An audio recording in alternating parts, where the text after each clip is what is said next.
नमस्कार स्टूडेंट्स, अपना Indian polity चल रहा है जिसमें हमने शुरू कर रखा है कि हम संविधान के सारे भाग विद आर्टिकल सारे कवर करेंगे। अपना भाग चल रहा है 5, जिसके अंदर काफ़ी लेंथी है हमारा। तो कल जो हमने पढ़ा था, जो भाग 5 है, सुनो पहले। भाग 5 में राष्ट्रपति भी है, उपराष्ट्रपति, सारे आर्टिकल पढ़े हमने। फिर हमने मंत्री परिषद पढ़ी, उसके अंदर हमने पीएम के बारे में पढ़ा। फिर अटॉर्नी जनरल 76 में आ गया। इस तरह से हमने संसद है, लोकसभा, राज्यसभा, मनी बिल है, फाइनेंस बिल है, बजट के बारे में सारा आपको लेक्चर प्रोवाइड मैं कर चुकी हूँ। जो कल था ना अपना लेक्चर, वो था सुप्रीम कोर्ट के बारे में, जिसमें आर्टिकल आपका 124 से लेकर 147 तक दिया हुआ था। आज उसका नेक्स्ट मतलब कि अगला 148 से 151 तक कौन है, कैग के बारे में हमने जानना है। भाग 5 में 52 से लेकर 52 से लेकर 51 तक यूनियन गवर्नमेंट के बारे में सारा कुछ दिया हुआ है।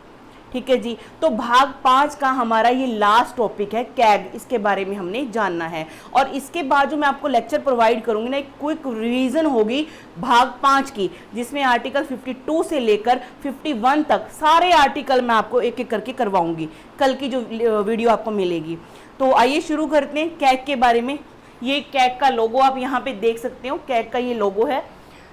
यहाँ पे तो तकड़ी का जो बीच में निशान दिया हुआ है, सत्यमेव जयते लिखा हुआ है। भारतीय लेखा एवं लेखा परीक्षा विभाग, Indian auditor and accounts department, ये दिया हुआ है। और इसका हेडक्वार्टर कहाँ पे होता है, दिल्ली में है जी। आइए शुरू करते हैं। सबसे पहले हमें ये जानना है कि नियंत्रक एवं महालेखा परीक्षक, इसके नाम में सुनो ध्यान से, comptroller and auditor general of India. ये जो शब्द है, मतलब ये जो आइडिया है, हमने कहाँ से लिया, ब्रिटेन से लिया है। ये आइडिया कहाँ का है, ब्रिटेन का है।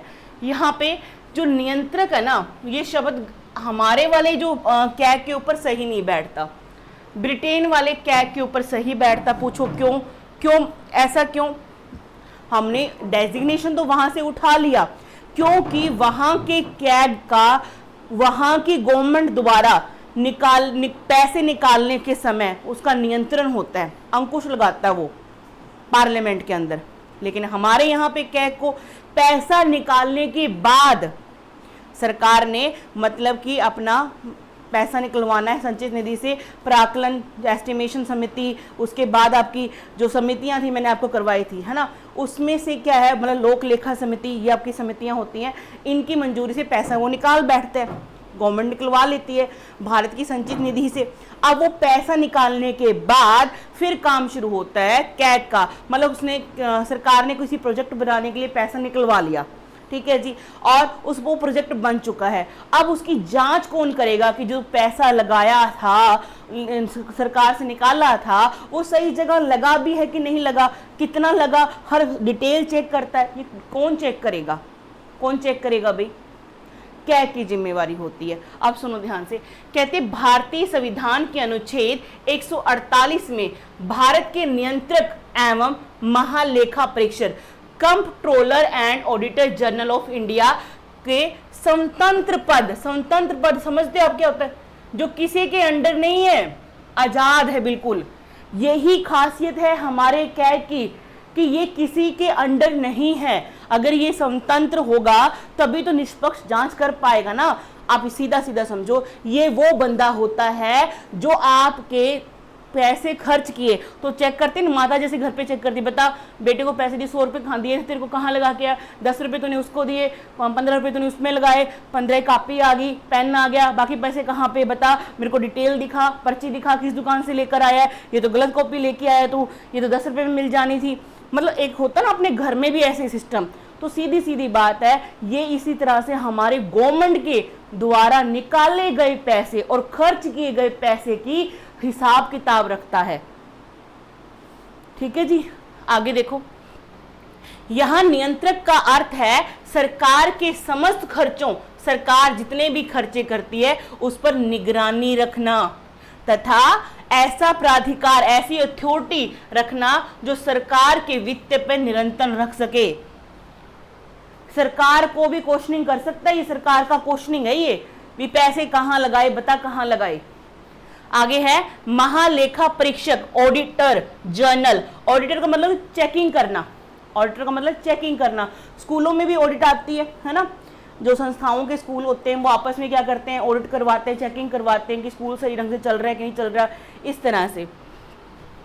महालेखा परीक्षक ऑडिटर जनरल का मुख्य कार्य है संसद द्वारा आवंटित धन की देखरेख करना, साथ ही यह देखना कि सरकारी धन का उपयोग उचित तरीके से हो रहा है या नहीं हो रहा है।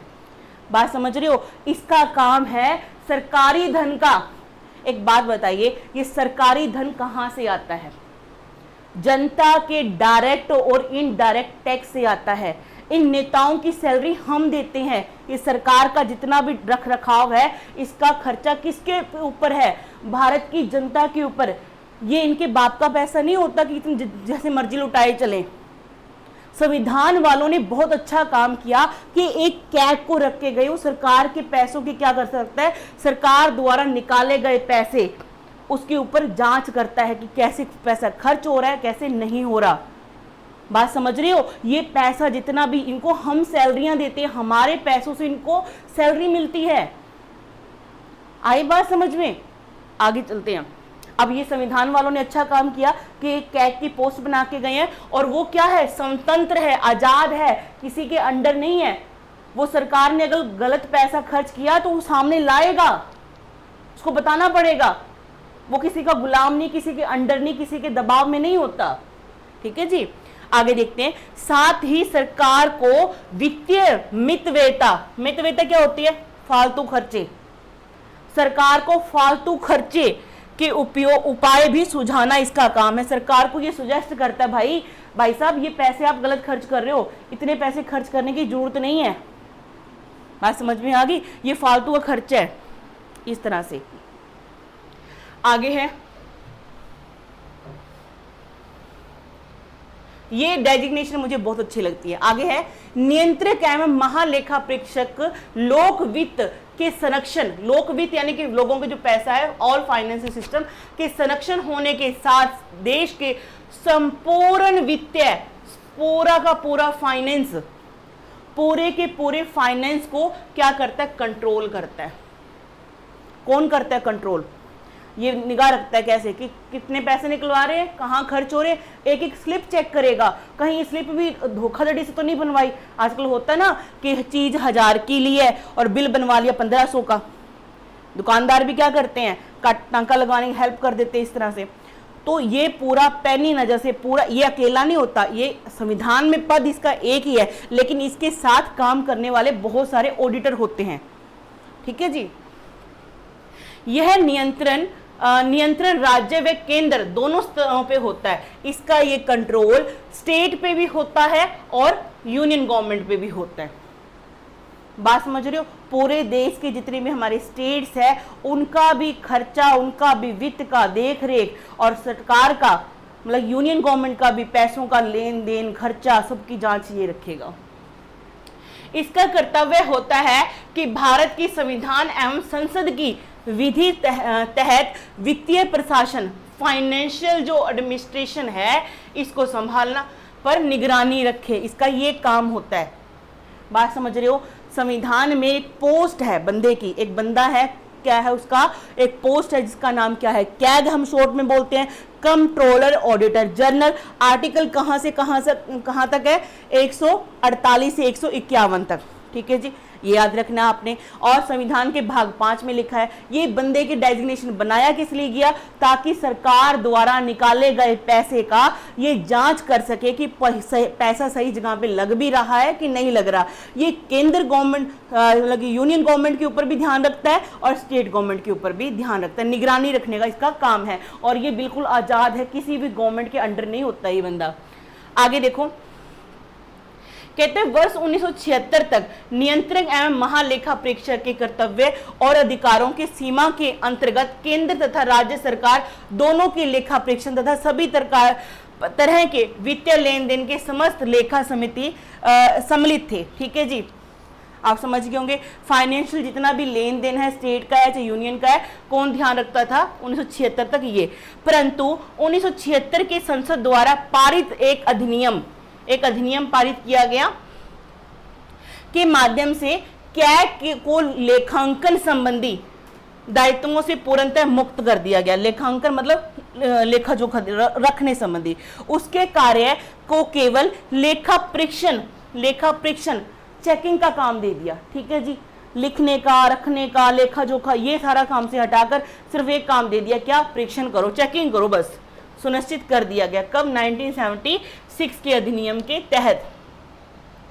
आगे बढ़ते हैं, यहां सुनने वाली बात है, डॉक्टर भीमराव अंबेडकर ने कहा था कि नियंत्रक महालेखा परीक्षक भारतीय संविधान के तहत सर्वप्रमुख अधिकारी होगा। सर्वप्रमुख अधिकारी, क्या बोला? भारतीय संविधान के तहत सर्वप्रमुख, सबसे ऊपर प्रमुख अधिकारी कौन होगा? कैग होगा। छोटी मोटी डेजिग्नेशन ही है, अक्सर हमें इन चीजों में ध्यान नहीं देते हैं, हमें सिर्फ पीएम के भाषण और राष्ट्रपति बस, और ये छोटे मोटे ये मंत्रालय जो रेलवे मंत्री, फलाना मंत्री, ढमकाना मंत्री, ये स्पीकर, ये लेकिन जो असल हमारे पैसों की निगरानी रखता है वो बंदा कौन है? कैग है। डॉक्टर भीमराव अंबेडकर ने भी बोला है कि भारतीय संविधान के तहत सर्वप्रमुख अधिकारी कौन है? कैग है। यह लोकतांत्रिक व्यवस्था में भारत सरकार के वित्तीय रक्षकों में से एक होगा। ठीक है जी, और वित्तीय रक्षक कौन है? जो हमारे फाइनेंस का रक्षा करते हैं, कौन है? उच्चतम न्यायालय, सुप्रीम कोर्ट, निर्वाचन आयोग एवं संघ लोक सेवा आयोग, यूपीएससी।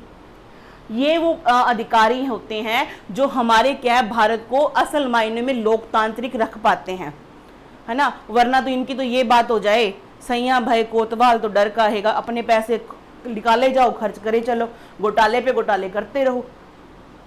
आगे देखो,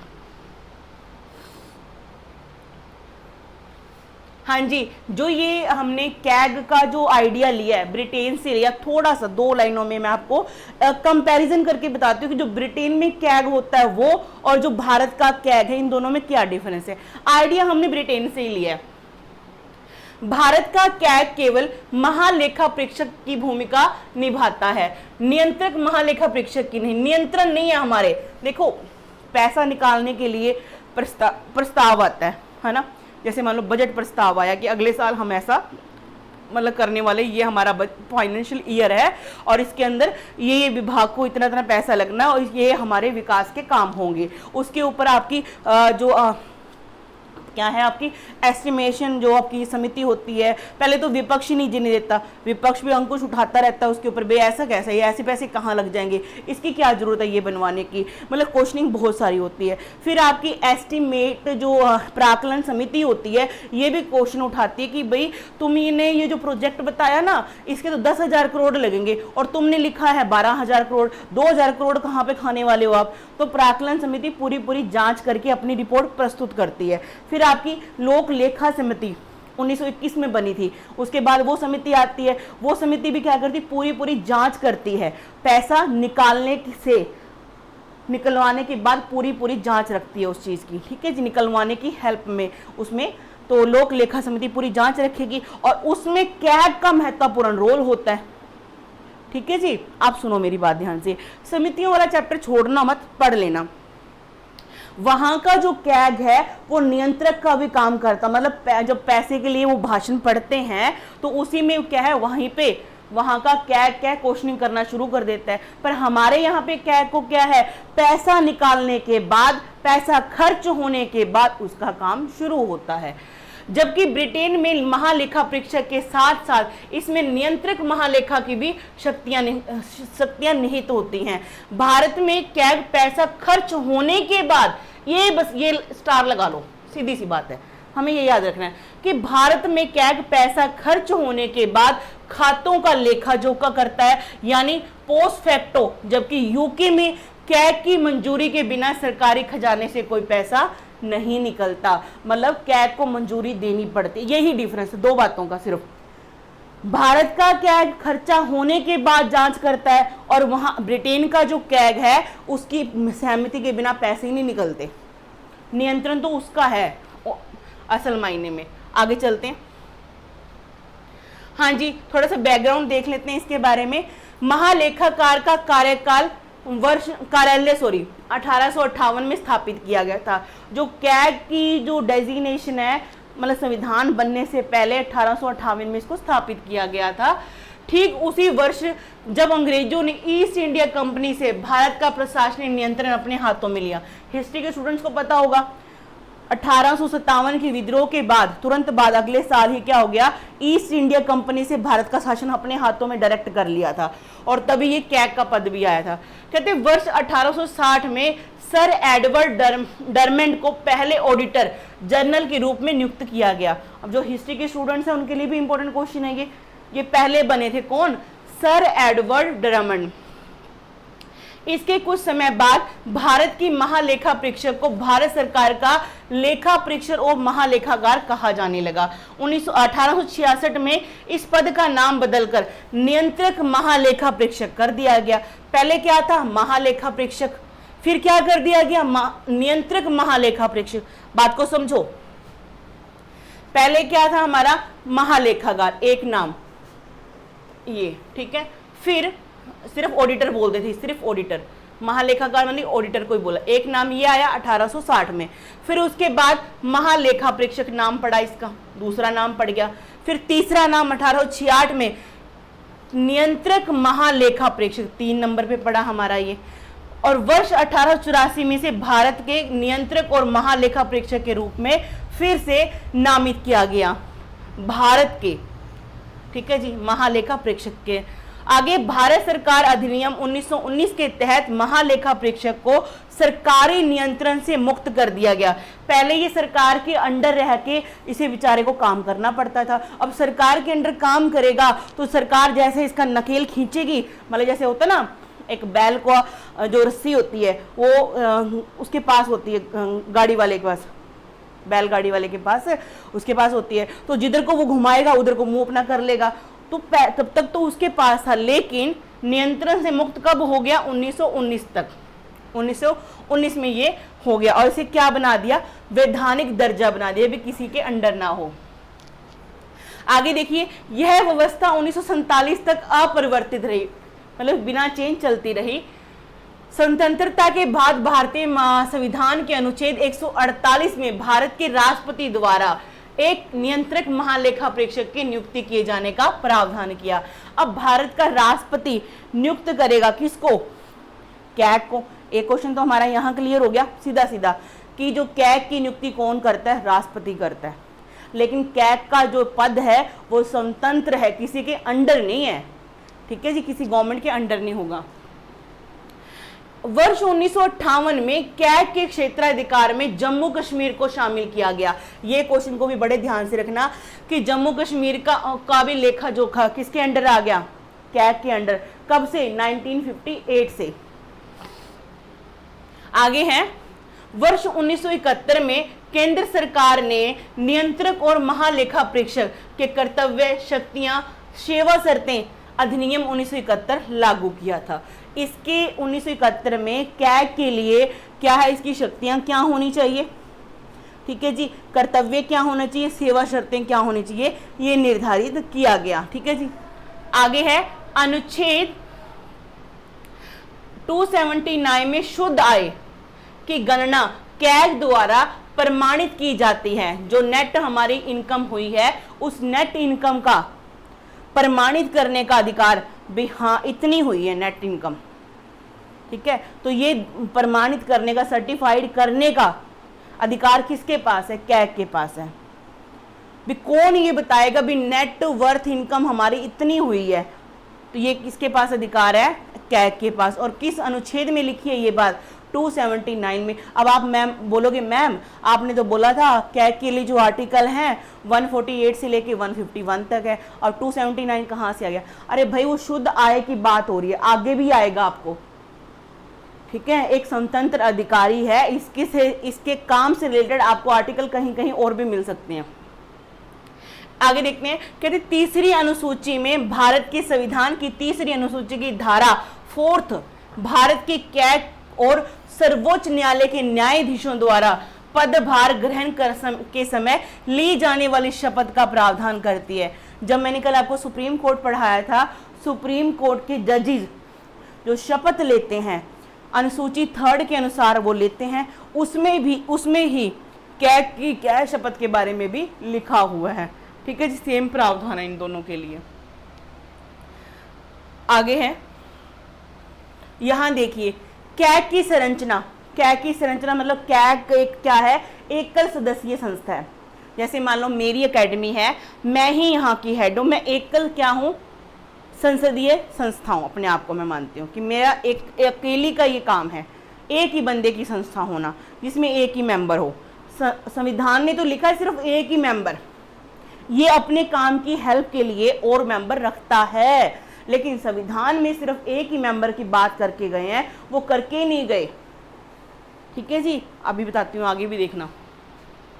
यह भारत के महालेखा परीक्षक विभाग का संवैधानिक प्रमुख होता है। ठीक है, इस विभाग के अन्य अधिकारी पूर्णतः कैग के अधीन होते हैं, और इस डिपार्टमेंट के अंदर जितने भी अधिकारी रखेगा राष्ट्रपति की सलाह से, वो क्या होंगे, सारे के सारे इसके अंडर काम करेंगे, ये सबसे ऊपर रहेगा।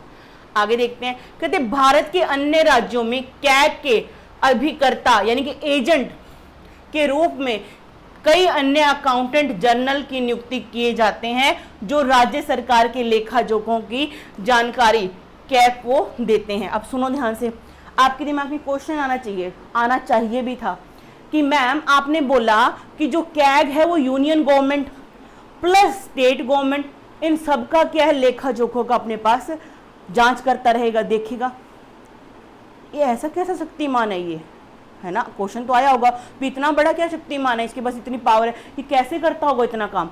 भाई हर स्टेट में इसने अपने अंडर एजेंट रखे होते हैं, और वो एजेंट इनको जानकारी देते हैं, क्या बोलते हैं उसको, अकाउंटेंट जनरल बोलते हैं। हर स्टेट में इसने अपने अकाउंटेंट जनरल नियुक्त किए होते हैं, और वो वहां की रिपोर्ट लाकर किसको देते हैं, कैग को देते हैं। बात समझ में आ गई, आगे बढ़ते हैं। यहां देखिए, ये वो व्यक्ति हैं जो इसके डिपार्टमेंट में होते हैं। कौन, इसका हेडक्वार्टर कहां पे होता है, दिल्ली में। अभी दिखाऊंगी पिक्चर भी। कैग ऑफ इंडिया, दिल्ली वाले में क्या है, कैग ऑफ इंडिया होगा, उसके नीचे डिप्टी कैग होगा, उसके नीचे एडिशनल डिप्टी कैग होगा।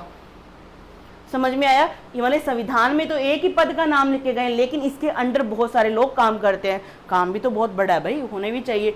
आगे field officer, principal accountant general, accountant general और डायरेक्टर जनरल, इतने बंदे, principal director, senior deputy AG और director, deputy director, assistant accountant general, supervisor official और सीनियर ऑडिटर।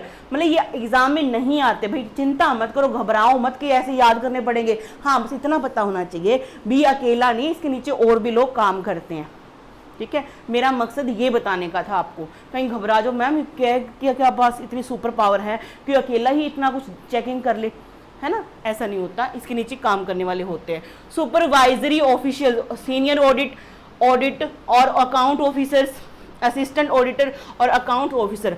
मतलब जो कैग है ना, इसके पास भी खुद के पास अकाउंट की डिग्री है, इसने पढ़ाई की होनी चाहिए। इसकी क्वालिफिकेशन में आपको ध्यान रखना है। अकाउंट तो आता होगा तभी तो क्या करेगा, ये लेखा जोखा चेक करेगा ना। अब ये कोई हिस्ट्री का स्टूडेंट थोड़ा ना कर पाएगा ये काम, बात समझ रहे हो। चलिए आगे बढ़ते हैं।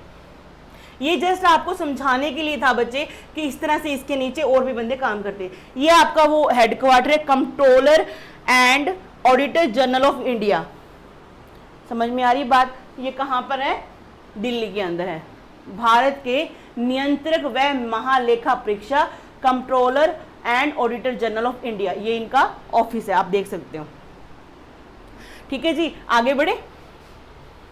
चलिए अब इसकी नियुक्ति की बात कर लेते हैं। भी इतना बड़ा पद, हमारे पैसों का रक्षक, सर्वोच्च प्रमुख अधिकारी, इसकी नियुक्ति कैसे होती देखते हैं। कहते कैग की नियुक्ति राष्ट्रपति द्वारा की जाती है। ओके जी, वे राष्ट्रपति के समक्ष शपथ ग्रहण करता है। आपसे क्वेश्चन पूछेंगे, बताओ कैग को शपथ कौन दिलवाता है, राष्ट्रपति दिलवाते हैं भाई साहब। ठीक है, कितने टाइम के लिए आता है कैग, 6 साल पूरे कर ले, या तो पूरा हो जाए या फिर उसकी आयु 65 साल की हो जाए, दोनों में से जो पहले हो गया उसमें क्या है, उसके बाद उसका पोस्ट खत्म हो जाएगा। सुनो ध्यान से, अब क्या बोला, कोई व्यक्ति है जिसकी उम्र क्या है 55 साल है, वो क्या बन गया, कैग बन गया। जब ये अपना कार्यकाल निभाते कितना साल का है, 6 साल का, 6 साल का कार्यकाल निभाया। 55 में 6 प्लस करो कितना हो गया, 61, यानी कि 6 साल के बाद ये रिटायर हो जाएगा। इसकी उम्र 61 साल होगी और तो भी कोई दिक्कत नहीं है। दूसरी कंडीशन देखो जरा, एक व्यक्ति कैग की पोस्ट पे आया, उसकी उम्र थी तब 60 साल, ठीक है जी, और 5 साल का कार्यकाल, तो क्या होगा, 6 साल का सॉरी, तो यानी कि होना चाहिए था 66 में, लेकिन उसकी उम्र 65 क्रॉस कर गई, 65 पे आके उसको रिटायरमेंट मिल जाएगी। यानी दोनों में से जो पहले हो जाए, ठीक है जी, दोनों में से। अब रिटायरमेंट की एज कितनी रखी हुई, 65, ये बना ही 60 में था और 6 साल का कार्यकाल कैसे निभाएगा, क्योंकि जैसे ही 65 साल की उम्र कंप्लीट करेगा इसको रिटायरमेंट लेनी होगी। यहां तक डाउट किसी को नहीं होना चाहिए। आगे है, इससे पहले वह किसी भी समय राष्ट्रपति को अपना त्याग पत्र भेज सकता है। अपना त्याग पत्र रिजाइन देना किसको देगा, राष्ट्रपति को देगा। कैग को उसके पद से हटाने के लिए, ठीक है जी, उसी प्रकार से हटाया जा सकता है जिस प्रकार से उच्चतम न्यायालय यानी कि सुप्रीम कोर्ट के जज को हटाने की जो प्रक्रिया है। मतलब सुनो ध्यान से, कल मैंने जो सुप्रीम कोर्ट का चैप्टर करवाया उसमें क्या बोला था, सुप्रीम कोर्ट के जज को हटाना है, प्रस्ताव लेके आना पड़ेगा।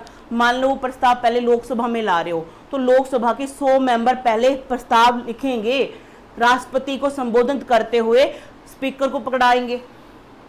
उसको पकड़ाने के बाद 3 मेंबर की कमेटी बैठेगी, जांच करेगी, अन्वेषण समिति बोलते हैं जिसको, जांच करेगी, फिर वो राष्ट्रपति की बोलेगी हाँ भाई ये ठीक कह रहे हैं, इसको हटा देना चाहिए।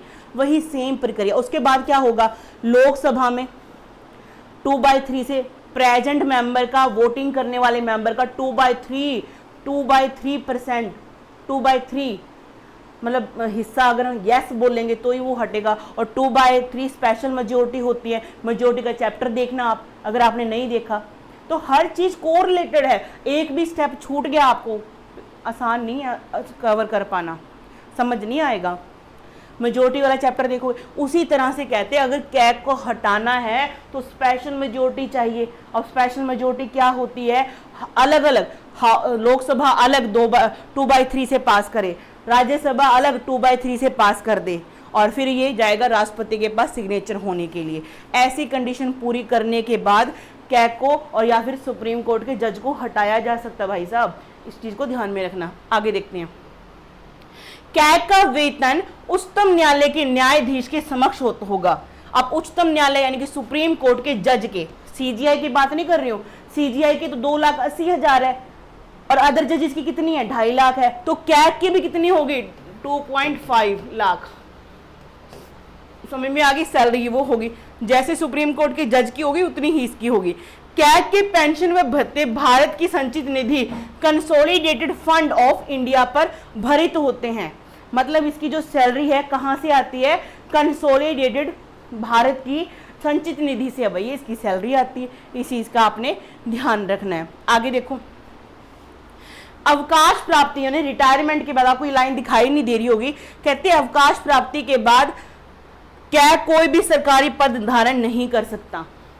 बात समझ रही हो, जैसे सुप्रीम कोर्ट के जज को भी यही बोला गया था कि आपने रिटायरमेंट के बाद कोई प्राइवेट प्रैक्टिस नहीं करोगे, कोई गवर्नमेंट जॉब नहीं करोगे, है ना, ऐसा कुछ नहीं करो, किसी कोर्ट में वकालत नहीं कर सकते आप, लेकिन हाँ उनको राज्यपाल या राजदूत बनाया जा सकता। उसी तरह से कैग को बोला गया भी रिटायरमेंट के बाद तू काम नहीं करेगा। अगर काम करेगा, मान लो सत्ता मतलब उसमें अपनी जॉब के टाइम रहते हुए ये गवर्नमेंट से बोल देगा जब मैं रिटायर हो जाऊंगा ना तो मुझे तुम इसमें रख लेना, तो सरकार के अनुसार काम कर देगा ये। तो बात समझ रहे हो, तो अंकुश लगा दिया कि भाई तेरी जॉब खत्म होने के बाद, तेरी रिटायरमेंट होने के बाद तू कोई काम नहीं करेगा सरकारी दफ्तर में, लालच ही खत्म हो जाएगा। इसको बोलेगा मेरे को सरकार ने रखना तो है नहीं, क्या फायदा, ना करूं इससे अच्छा। तो बात समझ रहे हो, ये संविधान में लिख कर गए हैं।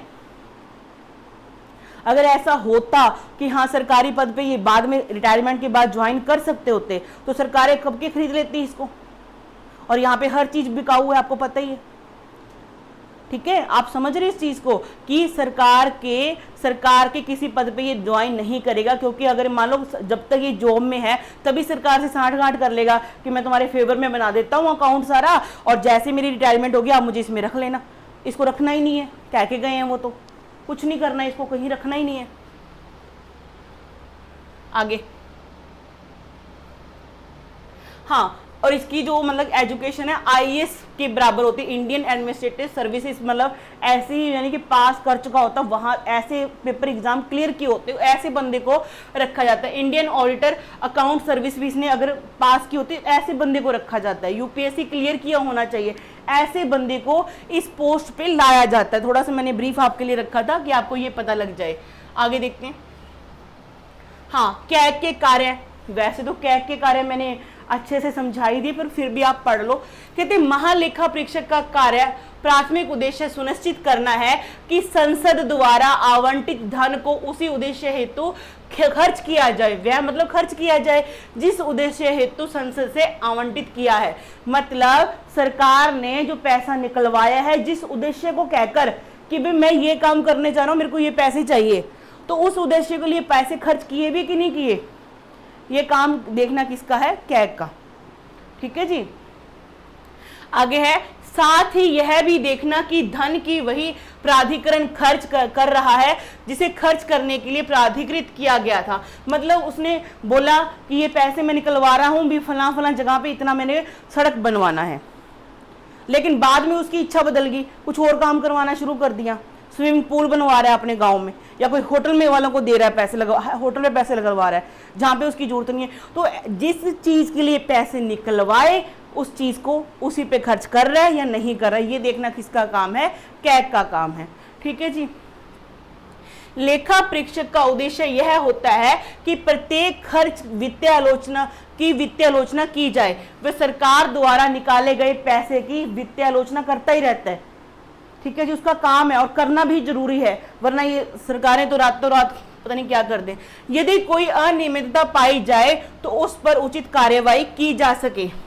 अगर वो कुछ ऐसा पकड़ ले कि इनडिसिप्लिन है इस काम के अंदर, सरकार ने पैसे निकाले ढंग से काम नहीं कर रहे, तो वो उसके क्या करे, उचित कार्यवाही भी की जा सकती है। ठीक है जी। आगे देखो जरा, जितने घोटाले होते हैं आप समझ रहे हो, जितने घोटाले होते हैं, इन घोटालों को उजागर कौन करता है, यही करता है। आगे देखो, नियंत्रक है महालेखा परीक्षक अधिनियम 1977 के अनुसार, एक अधिनियम बना 1977 के अनुसार क्या है, निम्नलिखित खर्चों का, यहाँ पे खर्चों नहीं है, खर्चों का लेखा परीक्षक ऑडिट करता है। किन किन खर्चों का, अच्छा बताओ, कैग को खर्चों का हिसाब किताब रखना है। कौन कौन से खर्चों का हिसाब किताब रखना है, ये भी तो होना चाहिए ना। भारत की संचित निधि पर भारत केंद्र सरकार तथा राज्य सरकार के खर्चों, मतलब जो खर्चे सरकार के भारत की संचित निधि से होते हैं उसका निगरानी रखना, नंबर 1।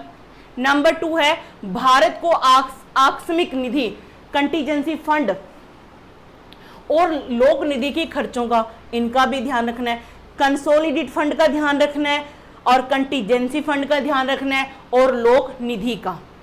आगे है पब्लिक फंड का, यानी कि किसी विभाग द्वारा किए गए व्यापार, निर्माण, लाभ व हानि की जांच करना, सभी विभागों की जमा पूंजी की जांच करना, सभी सरकारी कंपनियों के खर्चों की जांच करना। सरकार की जितनी भी सरकारी कंपनियां हैं उन सबकी ये जांच करता है।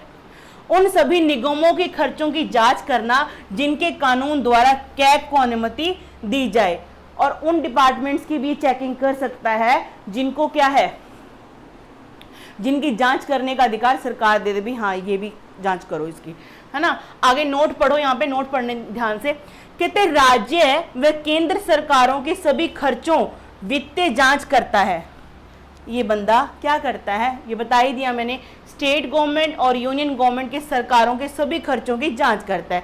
खर्च कहाँ किए गए, किस उद्देश्य से किए गए, किस प्राधिकरण द्वारा किए गए, किसने खर्च किए, तथा किस योजनाओं में किए गए, इस प्रकार के सभी प्रकार के प्रश्नों का जांच किसके द्वारा, कैग के द्वारा की जाती है। ये आपने स्क्रीनशॉट ले लेना है। और वैसे तो बहुत इजी है, कोई डिफिकल्ट नहीं है। आपको आपका पैसा, सरकार आपका पैसा कैसे खर्च करती है, इसकी जांच का अधिकारी कौन है? कैग है। आगे देखिए, पानी लेके आना। कैग समस्त सरकारी, अमन पानी, कैग समस्त सरकारी खरीद व बिक्री की जांच करता है। कैग क्या करता है? सारे के सरकारी जितनी भी खरीदारी होती है, जैसे मान लो किसी देश से हमने पनडुब्बियां लेनी है या फिर जहाज लेने हैं, और या इंटरनेशनल लेवल पे कोई भी जो सरकारी चीज़ें खरीदी जाती हैं, ठीक है, उस चीज़ की जांच कौन करता है? कैग करता है। वह, यहाँ पे वह आएगा, वह देखता है कि इनमें कितनी मितव्ययता, फालतू का खर्चा है, ये देखना काम है इसका। कैग सरकार की समस्त प्राप्तियां, इनकम की जांच करता है तथा यह देखता है कि करों, टैक्स जितने भी राजस्व की प्राप्तियों में नियम व कानूनों की अनदेखी तो नहीं की गई है। बात समझ में आ गई? सरकार की इनकम और सरकार द्वारा लिए गए टैक्सों की जो इनकम हुई है, उसमें ये ध्यान रखता है कि नियम कानून जो बनाए गए उसी के अनुरूप चल रहा है या नहीं चल रहा है।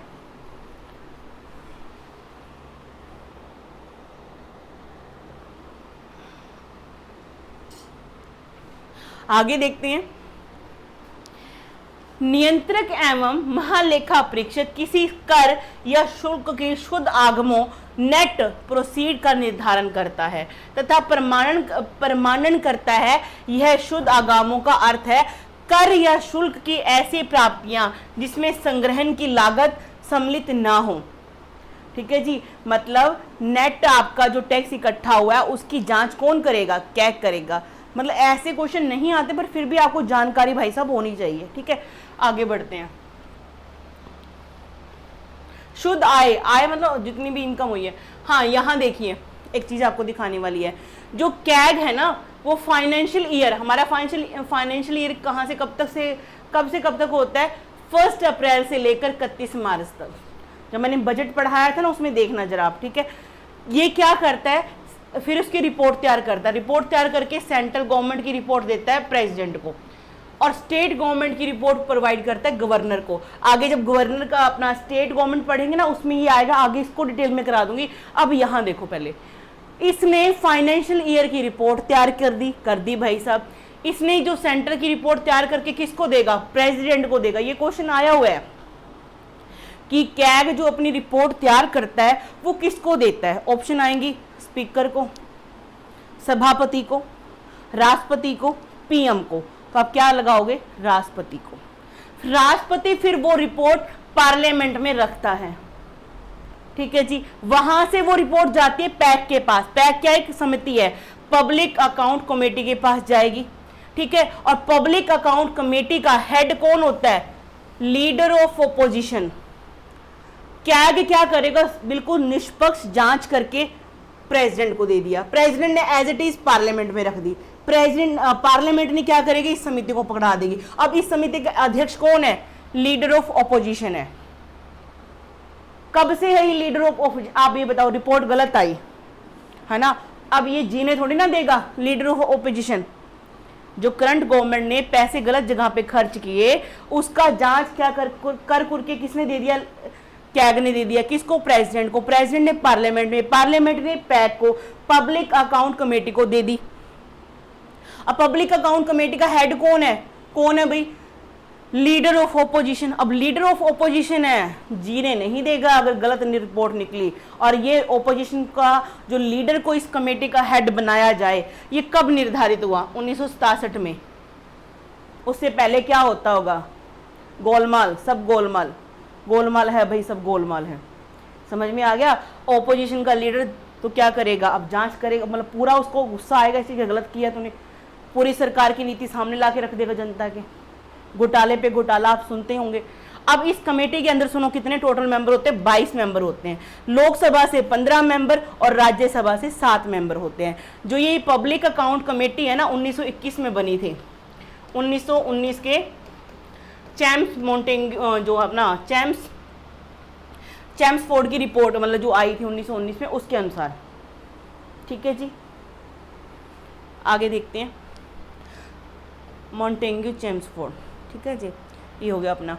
तो ये आपको जानना बहुत जरूरी है, ये क्वेश्चन एग्जाम में आया भी हुआ है। तो जो पब्लिक अकाउंट जो कमेटी होती है उसका अध्यक्ष कौन होता है? लीडर ऑफ ओपोजिशन होता है। तभी तो नकेल कसी जाएगी सरकार के गलत काम के ऊपर। समझो सीधी सी बात को, अगर खुद का ही रख देंगे ये मेंबर हेड तो क्या होगा? संयम भय कोतवाल, तो डर काहे का? सरकार ने ही गलत पैसा खर्च किया, हेड भी सरकार का ही हो जाएगा, तो फिर चेकिंग कौन कर? फायदा क्या है चेकिंग करने का? ठीक है, बात समझो। आगे बढ़ते हैं।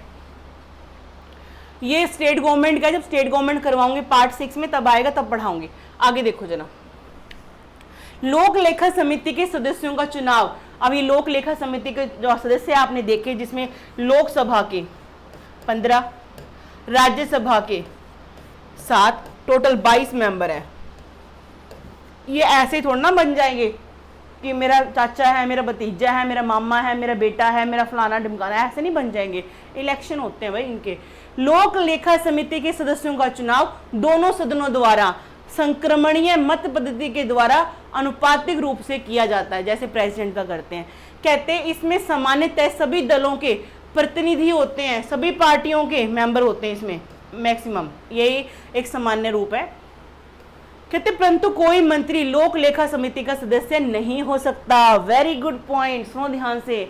मंत्री परिषद, मंत्री परिषद क्या होता है? टोटल सीट का 15% मेंबर, ठीक है जी।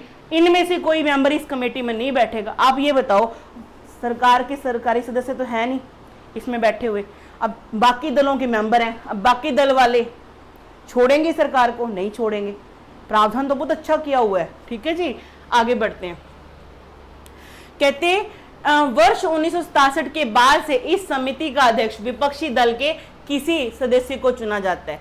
विपक्षी दल के किसी भी सदस्य को इसका नेता बनाया जाता है, हेड बनाया जाता है, सॉरी। समिति के अध्यक्ष का चुनाव लोकसभा के अध्यक्ष द्वारा किया जाता है। अब विपक्षी दल का किसी मेंबर को इस कमेटी का, लोक लेखा पैक का अगर हेड बनाना है तो उसका भी क्या होता है? चुनाव होता है भाई साहब, ऐसे नहीं होता, चुनाव होगा। आगे समिति के अध्यक्ष का चुनाव लोकसभा के अध्यक्ष द्वारा किया जाता है। किसके द्वारा? लोकसभा के अध्यक्ष द्वारा। तो ये क्वेश्चन भी आपका अंडरलाइन कर लेना भी, लोक लेखा समिति का जो हेड, जो विपक्ष दल का मेंबर होगा, उसका कौन चुनता है? स्पीकर चुनता है। लोक लेखा समिति का कार्यकाल 1 वर्ष का होता है। उसके बाद ये समितियां पढ़ाई थी मैंने, स्टैंडिंग समिति, अडहोक समिति। स्टैंडिंग समिति में जितनी 6 समितियां हैं, 1 साल का कार्यकाल होता है, उसके बाद वो हट जाती है, फिर नहीं बनती आगे से, ठीक है जी। आगे आगे बढ़े। आगे क्या है? कैग द्वारा स्वायत्त निकायों, स्वायत्त निकाय तो ऑटोनोमस बॉडी के लेन देन, प्रारंभिक रिकॉर्ड, खाते, रजिस्टर व प्रतिवेदन रिपोर्ट की जांच की जाती है। ये ऑटोनोमस बॉडी उसकी भी जांच करता है। वह निम्न प्राप्ति और व्ययों का भी लेखा जोखा परीक्षण करता है। जैसे वे सभी निकाय एवं प्राधिकरण जिन्हें केंद्र या राज्य सरकार द्वारा ग्रांट से वो चलते हैं, सरकार की ग्रांट से चलने वाले जितने भी प्राधिकरण हैं, जितने भी विभाग हैं, उनका भी जांच यही करता है। सिंपल सी बात है। सरकारी कंपनियों की जांच करता है, निगमों की जांच का, उनकी आय का, उनकी खर्चों का लेखा जोखा करता है। जब संबंधित नियमों द्वारा आवश्यक हो, अन्य निगमों व निकायों का लेखा जोखा परीक्षा भी कर सकता है।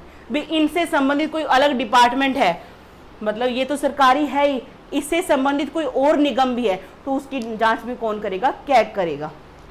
आगे बात समझ में? चलिए आगे बढ़ते हैं। हाँ जी, यहां देखिए, कहते वह केंद्र सरकार के लेखों से संबंधित प्रतिवेदन राष्ट्रपति को सौंपता है। मैंने बता ही दिया, अपनी रिपोर्ट किसको सौंपता है? किसको? राष्ट्रपति को। और राज्य सरकार की रिपोर्ट किसको सौंपता है? किसको? गवर्नर को।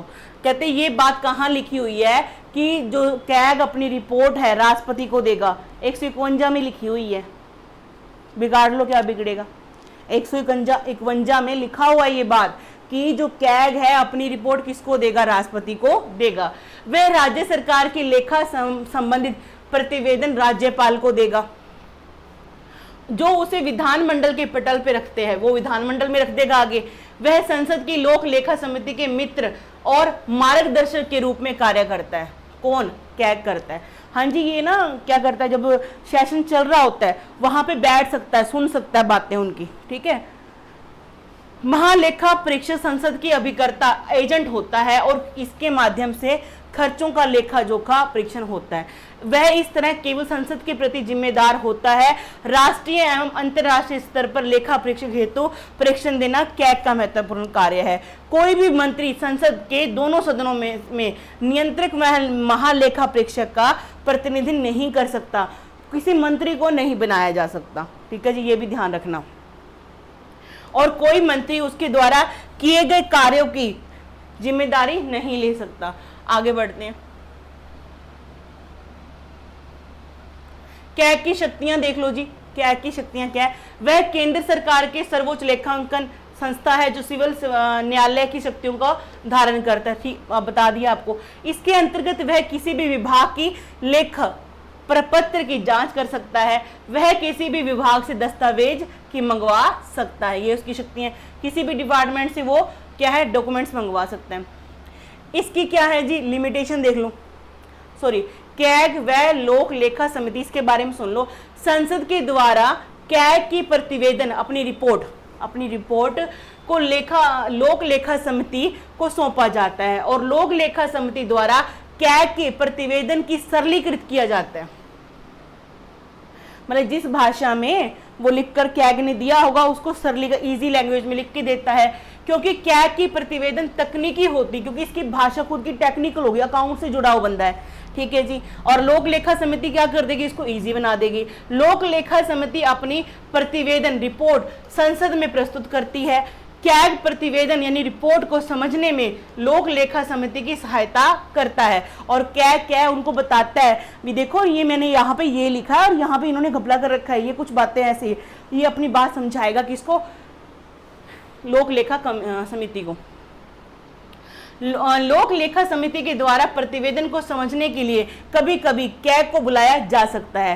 कैग को सरकार के आय व्यय की देख रेख करने वाली सबसे बड़ी संवैधानिक संस्था का दर्जा प्राप्त है, अर्थात कैग की भूमिका जनता के धन के रक्षक के रूप में होती है।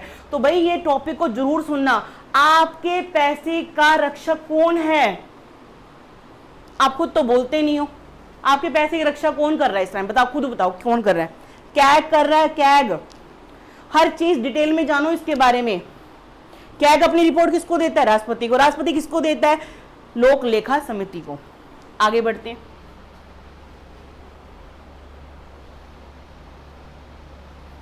देखो कैग की सीमाएं, लिमिटेशन क्या है? गुप्त सेवा व्यय कैग की लेखा परीक्षा भूमिका पर सीमाएं निर्धारित करता है, ठीक है जी।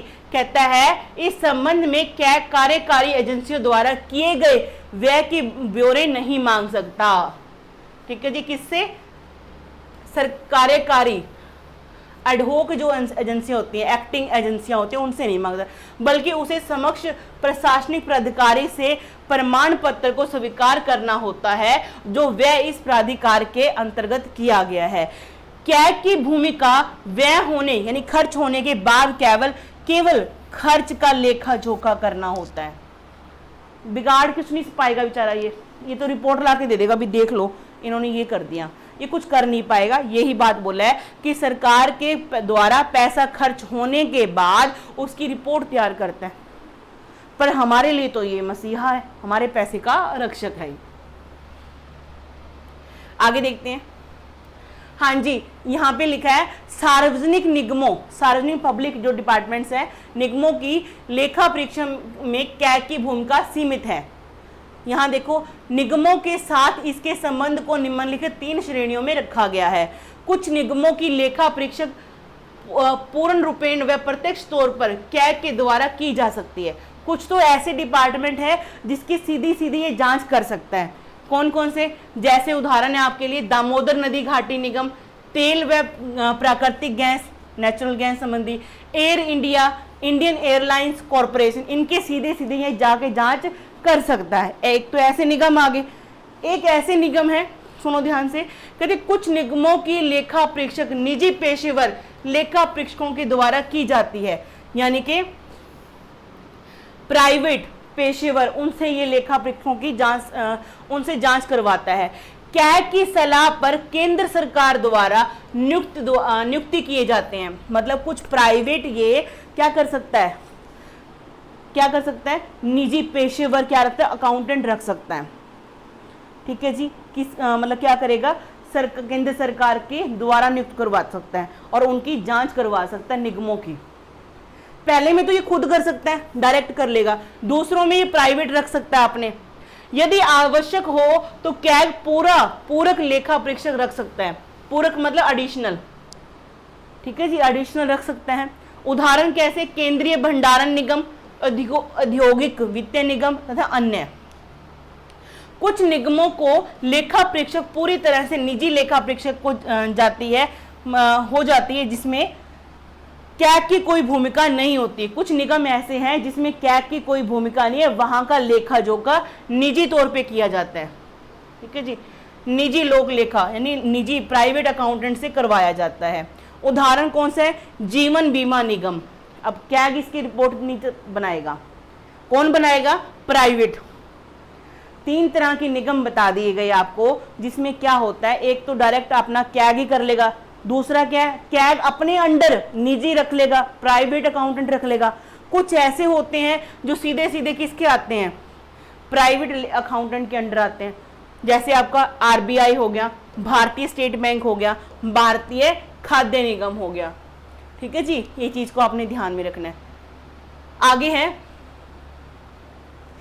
कैग की भूमिका पर वर्तमान विवाद चल रहे हैं। कैग को भाई विवादों से मतलब जूझना पड़ता है।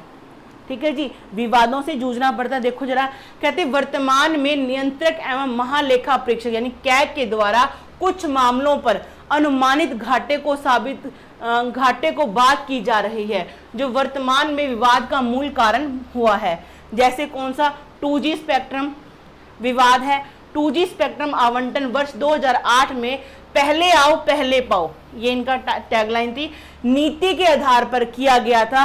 परंतु कैग का मानना था कि यदि यह आवंटन नीलामी प्रक्रिया के आधार पर किया गया होता तो सरकार को जो लाभ होना था वो 1,17,000 करोड़ होना था, जो कि अनुमानों पर आधारित जांच की थी। इसी तरह कोयला ब्लॉक आवंटन में भी घाटा दिखाया गया। मतलब ये घाटे दिखा देते हैं, ठीक है जी, सरकार पैसों का, लेकिन जो कैग है इनको उजागर करता है इनकी बातों को। और विवाद है कि ये कैग ने ऐसा गलत काम किया। 2G स्पेक्ट्रम और कोयला ब्लॉक के आवंटन में कैग के द्वारा जारी अनियमितता को आरोप लगाया गया। इसमें कैग ने अनुमानित घाटे की संकल्पना का प्रयोग किया जो वर्तमान समय में दुनिया के अनेक देशों में प्रयोग किया जा रहा है। ठीक है जी, ये 2G घोटाला है, इसको जरूर सुनना। इसमें के बारे में जो रिपोर्ट है इसमें विवाद है कि कैग ने क्या किया है, सही रिपोर्ट तैयार नहीं की। आगे बढ़ते हैं। अब ये जो आर्टिकल है 148 से 151, इसमें क्या क्या है, कहते भारत के कैग व नियंत्रक व महालेखा परीक्षक की नियुक्ति एवं पद मुक्ति। आपसे पूछेंगे नियुक्ति करनी है 148, हटाना है तो भी क्या 148 ही है।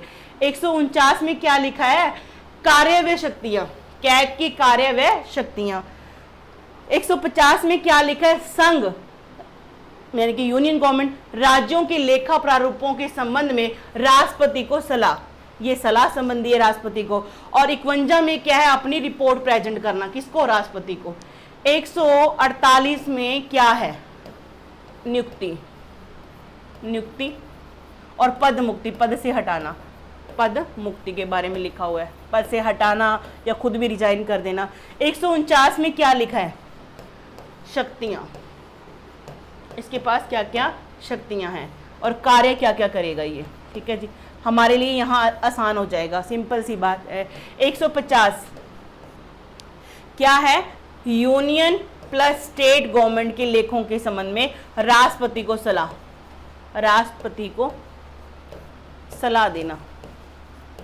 ठीक है जी, फिर 151 में क्या हो जाएगा, ये अपनी रिपोर्ट किसको देगा, रिपोर्ट प्रेसिडेंट को देगा, प्रेसिडेंट को देगा। तो आपने इन बातों को, ये आर्टिकल्स को ध्यान में रखना है। आगे बढ़ते हैं, ना जाओ।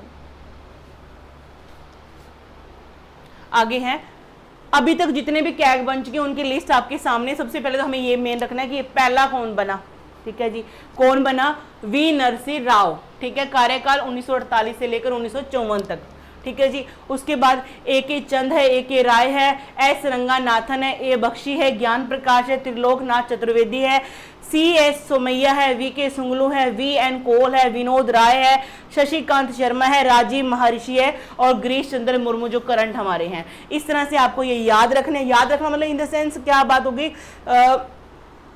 कई बार एग्जाम में हो सकता है इनमें से कोई कैग था नहीं था, कैग था नहीं था, तो इस तरह के क्वेश्चन आएंगे। अब यहाँ से हम क्वेश्चन कैसे करें भाई, बाकी तो सीधे सीधे वन लाइनर बन जाते हैं, ये ऐसे बनेंगे भाई कि इनको याद करना पड़ेगा, कोई हल नहीं है, एक दो बार पढ़ोगे हो जाएगा। आगे बढ़ते हैं, एक बार आपको जो करंट हमारे हैं गिरीश चंद्र मुर्मू उनकी पिक दिखा देती हूँ, ये हैं जी। तो कैग सबको लगभग क्लियर हो गया होगा। आर्टिकल कौन कौन से 148 से लेकर 151 तक, नियुक्ति कौन करता है, राष्ट्रपति करता है, त्यागपत्र किसको देगा, राष्ट्रपति को देगा, और शपथ किसके सामने, राष्ट्रपति के सामने, अपनी रिपोर्ट किसको देता है, राष्ट्रपति को देता है। काम क्या है, स्वतंत्र इसका पद होता है, ठीक है जी। इसका काम क्या है, क्या काम है, यूनियन गवर्नमेंट और स्टेट गवर्नमेंट के खर्चों का निगरानी रखना, ठीक है जी, सरकार का। और राष्ट्रपति इसकी जब रिपोर्ट ले लेता है तो किसको देगा, पब्लिक अकाउंट कमेटी को देगा। पब्लिक अकाउंट कमेटी में कौन होता है, जल्दी बोलो, हाँ जी, 15 मेंबर लोकसभा के, 7 मेंबर राज्यसभा के, टोटल 22 मेंबर होते हैं। और इसका जो हेड होता है वो विपक्षी दल का नेता होता है, जिसकी चुनाव कौन करता है, लोकसभा का अध्यक्ष करता है, ये याद रखना आपने, फटाफट से बोलो।